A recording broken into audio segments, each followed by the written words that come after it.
They say the world is changing fast, but does it really feel that way? Look around. Every day, frustration grows. Founders struggle to break through endless noise.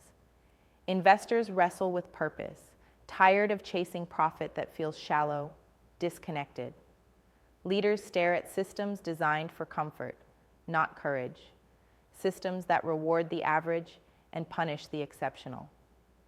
Ever felt that burning inside, that quiet anger and impatience? Because the ladder you climb is built on shaky ground, on rules that no longer make sense. Yeah, that feeling is real. It's the gut instinct telling you things need to break open. Not just shift a little, not just rearranged, torn down and rebuilt. The old ways, the tired promises of equality and freedom, they lie to us. They wrap control in nice phrases while emptying out real power. Freedom, it's a cage with invisible bars. Equality, a leveling that flattens talent and ambition. Comfort, a silent killer of dreams and fire. But let's be clear, this isn't about blaming the world. It's about facing a truth we've avoided. The past systems were never made for us. The exceptional, the restless, the few who see what's possible beyond the horizon. We aren't broken, we are misaligned. Our spark hasn't vanished. It's hidden, isolated, waiting for a way to connect. Because brilliance doesn't thrive alone. It only grows when it touches the right fuel, when it collides with equally fierce minds, when it's cultivated in a garden made for radical growth. Social enterprises, they aren't just organizations. They are the laboratories where this new world is born. They're the frontline warriors of change, but right now they're held back. We see founders burning out, trying to patch capitalism with good intentions, exhausting themselves chasing impact without structure, without support tailor-made for bold ambition. Investors want to fuel transformation, but most opportunities feel watered down, too risk-averse or too caught in yesterday's thinking. Professionals and leaders operating in this space often battle isolation. The silence around their radical ideas can feel deafening. This is the story that's been repeating: immense potential, yet perpetual underrealization. Here's the raw, unvarnished truth.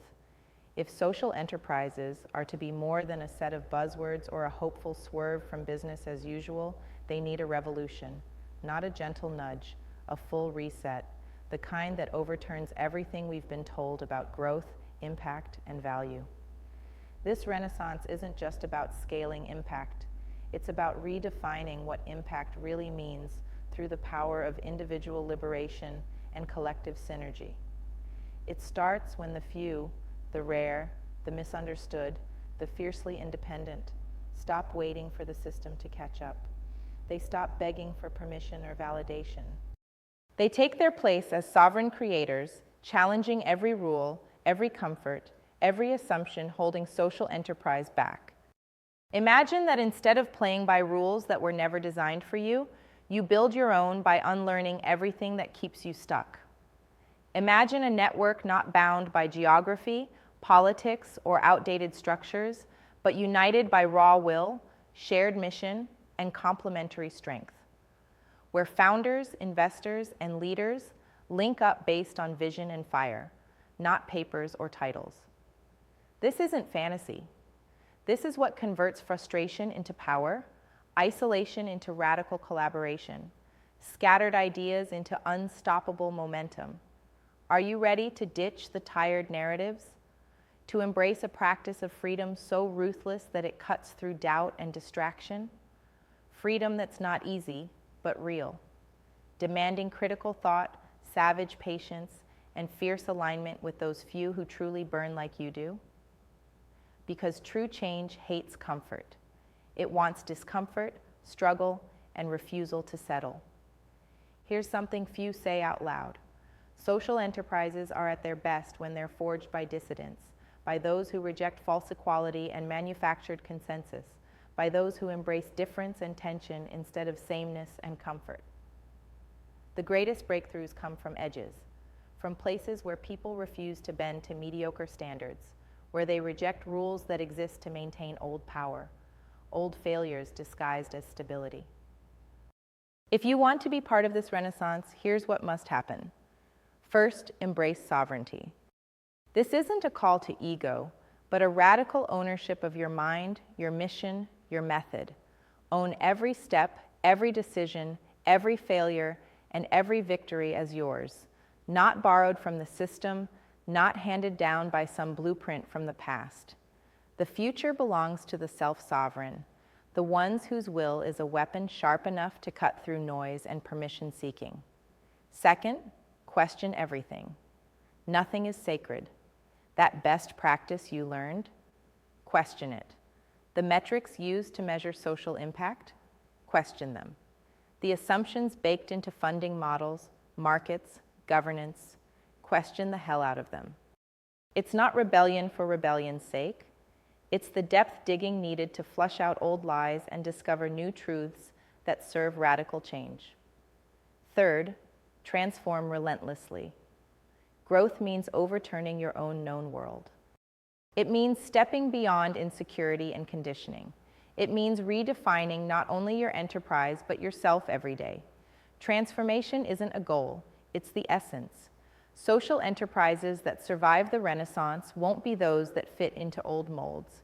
They'll be those that remake their reality as they go, constantly. Fourth, align fiercely, but selectively. This revolution isn't about going it alone, but about finding those few who ignite your fire, complement your strengths, challenge your blind spots. Quality, not quantity. Connection, not crowd. The power of social enterprises comes when they form autonomous networks, not mass communities, but sharp, synergistic linkages that multiply impact exponentially. Fifth, embrace patience, but with an eternal mindset. This isn't a sprint for quick wins or viral moments. It's a long burn. The scale of transformation social enterprises can deliver is deep, structural, and it unfolds over years, decades even. Eternity favors those who refuse to bend, who keep the flame alive through struggles, setbacks, and silence. All of this isn't easy. It's terrifying. It asks everything. But it's exactly what the moment demands. The old world desperately clings to illusions of comfort and stability, but social enterprises offer an invitation to something raw, something real, something alive, a world where the few who dare shape the future finally have the tools, networks, and freedom to do it. This renaissance you feel stirring in your gut is not just a hope or a trend. It is a beacon for those who refuse to live half-lives, for those willing to break from the herd and carry the fire of transformation, founders who stop playing small, investors who seek true impact beyond financial gain, professionals and leaders who refuse to sacrifice meaning for security. The question isn't if we're on the verge of a social enterprise renaissance. The question is, will you be one of the few who sparks it? Will you shed borrowed illusions and step into sovereign becoming? Will you connect fiercely, move beyond comfort, and commit to a relentless walk toward a world remade by the rare and the radical? There's no manual for this. No neat roadmap or guaranteed shortcut. But there is a network waiting, independent, fierce, uncompromising, built not to serve the many, but to unleash the few who hold the keys to what's next. This is the moment where the social enterprise evolution becomes a revolution, where noise turns into essence, belonging turns into becoming, uniformity turns into strength born from difference. No more waiting for permission, no more playing small. The system won't fix itself, but the rare, the brave, the relentless, united by shared fire and vision, will forge what comes after. The power is yours. Show up, burn bright, build what others only dream of. This is not comfort. This is freedom, and freedom is where the future begins.